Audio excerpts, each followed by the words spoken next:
Today, John Woo's remake of his own film, The Killer, drops on Peacock. Now, the original film, The Killer, is widely regarded as one of the greatest action movies of all time, and a film that I would say is one of the greatest action movies of all time.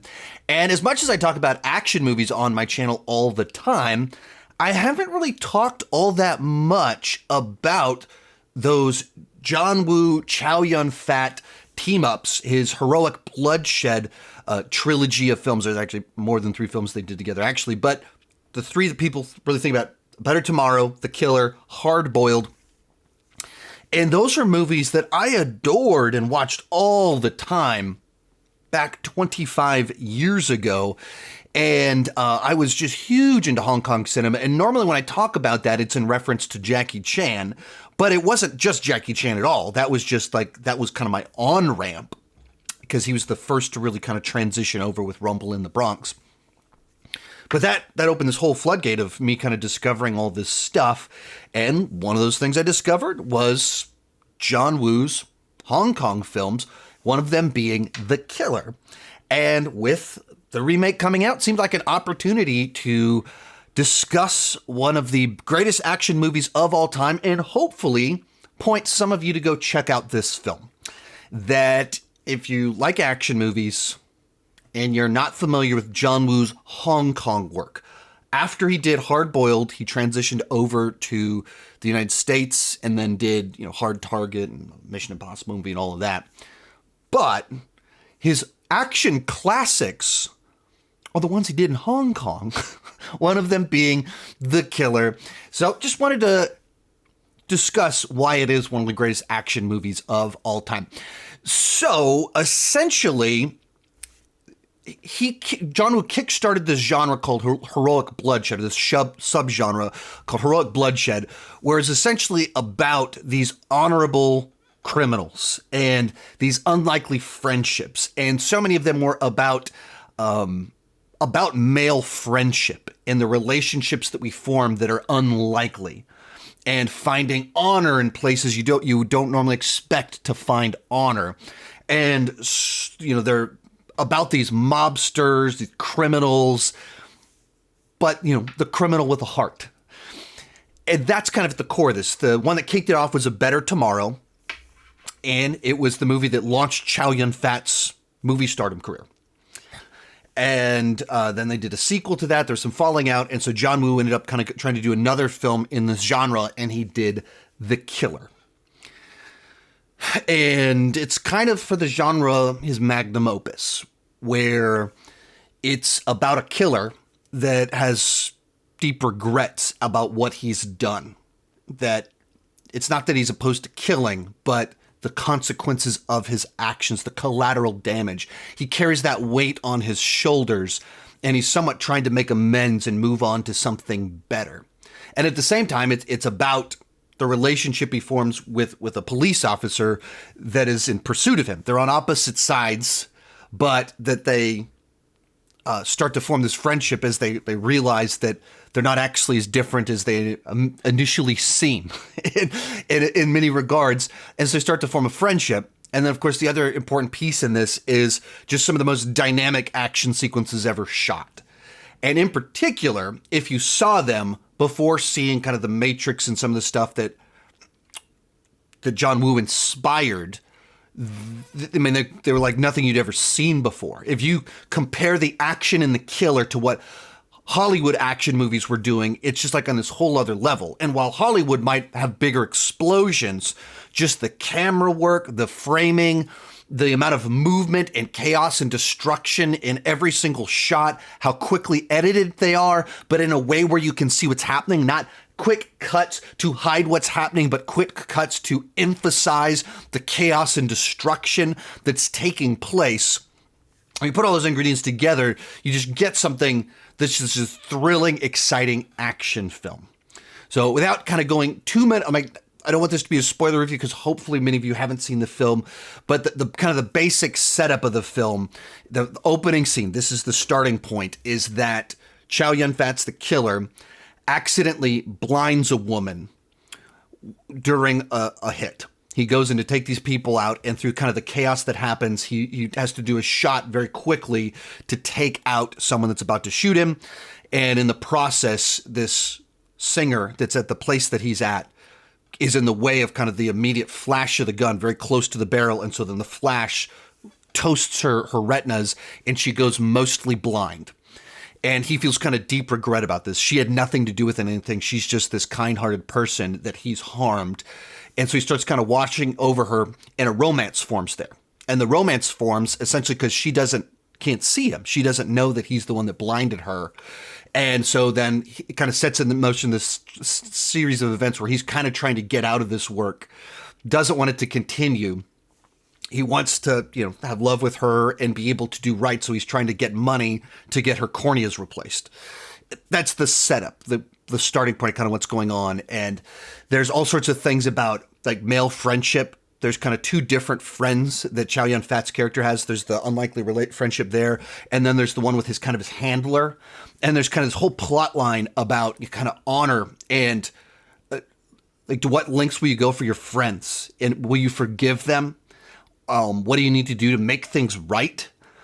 And these films are done with just a sincerity and earnestness to them, to where it's just very like on the nose with the emotions, but with utter sincerity. It's not campy. It's not corny. It's just very sincere. And so like when someone betrays Chow Yun-fat, you feel it. You can tell the person just feels utter disgust that they would make this choice.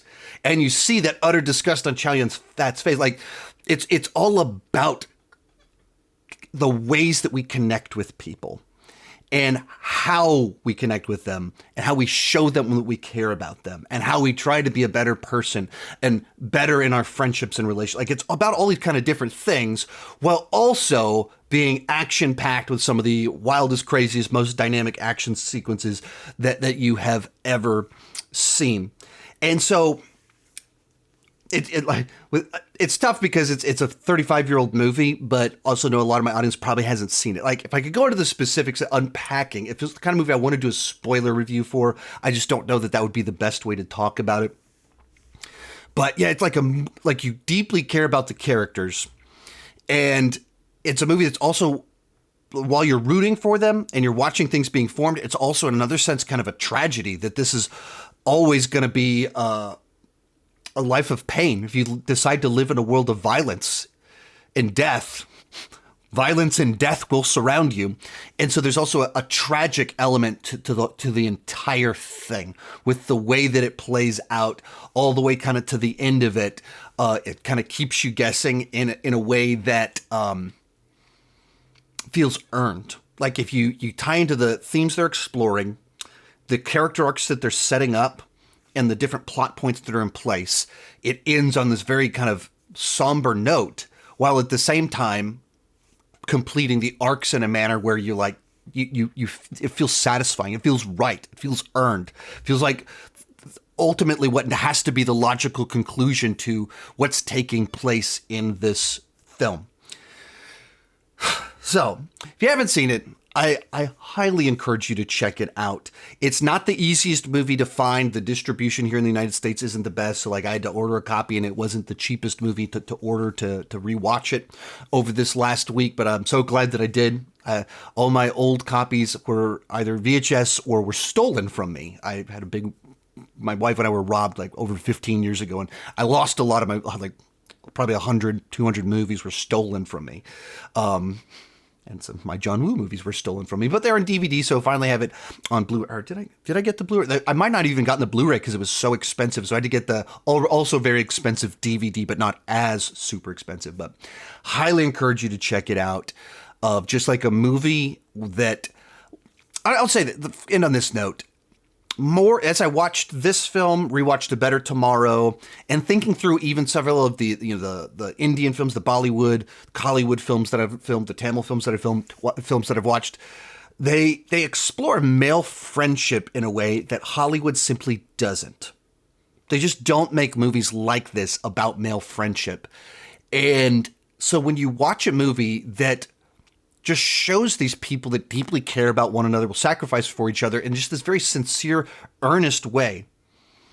Not just bros, buddies hanging out at a party, but like deeply caring about another person and connecting on a deep level. Hollywood just doesn't do that in the same way. And even in kind of researching the history of the remake, one of the big things that they decided they had to do early on was that they had to gender swap the killer. Because if they made the movie that was two dudes with the relationship that these characters have, that it would be too homoerotic, that people would think that was heading in that direction. That's how way that American audiences would take it. And I was like, that is so like jacked up, like on so many different levels. Any way you want to look at that we can't make a movie about male friendship without Hollywood producers assuming that Americans will think that, well, there's implying that they're gay. That is so weird and messed up and unhealthy. On like any angle, any perspective, worldview you want to look at that, that's crazy and messed up. And then they finally released the remake, and it's gender swapped, and the central relationship, it has a totally different vibe to it. It doesn't in any way capture the emotion and the connection that you had in the original one, because they had to gender swap it, so it just comes off like a guy and a girl flirting. So, anyway, like that, I wish that Hollywood could rediscover that and not be afraid of showing male friendship. That sort of thinking is just crazy to me. It's so unhealthy to perceive of male friendship in like that way on every single level.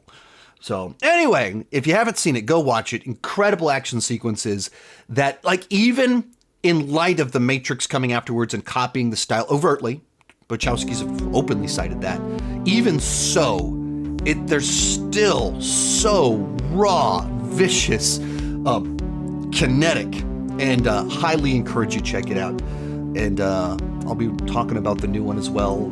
It is not as good. Keep talking movies and TV too much. Bye-bye.